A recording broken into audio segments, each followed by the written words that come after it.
lorsqu'on parle de fondation de murs de vigne à Lavaux, il y a 2 cas d'espèce. Il y a le profil du terrain, qui peut être plus ou moins profond, et puis ici, une fondation. Là, c'est donc la terre de vigne.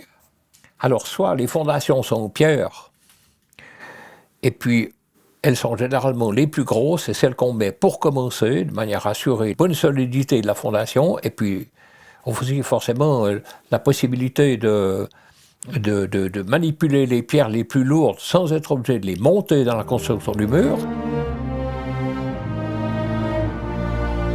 Et en second cas de figure, où là, les constructeurs de l'époque, en fonction de la topographie, parfois, ont utilisé des rochers qui, par exemple, pourraient être comme ceci, ici, là. Alors, ici, ils ont entaillé une partie de rocher, là, l'ont enlevé, de manière à avoir une épaisseur de terre végétale qui puisse permettre à la vigne de pousser.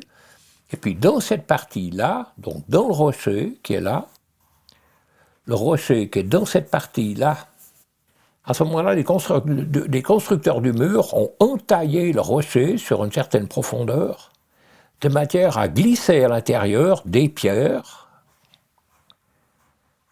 qui seront comme ça, des pierres de base qui seront là, avant de monter le mur dans cette partie qui est arrimée dans une saignée qui a été faite dans la roche. Eh bien, on remonte simplement un mur, comme on l'a vu, comme on peut le voir généralement à Lavaux.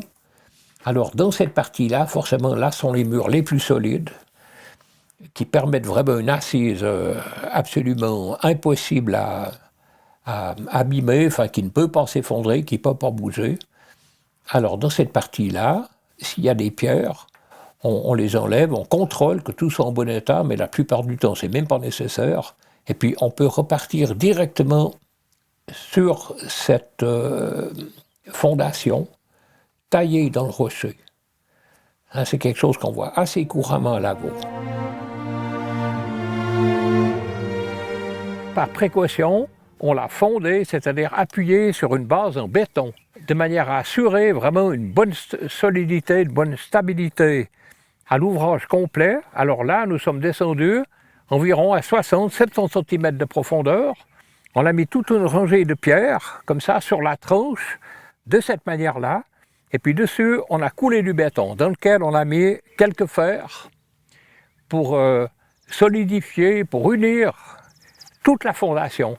Ce mur, personne ne va le démolir, hein. Il va tenir comme au désalais pendant des siècles. Hein. Et puis à partir de là, alors on est parti avec des pierres qui étaient là, qu'on a pris donc du mur démonté ou en partie effondré. Et puis on est reparti là, tout simplement, avec un assemblage de pierres grosses, de pierres plus petites.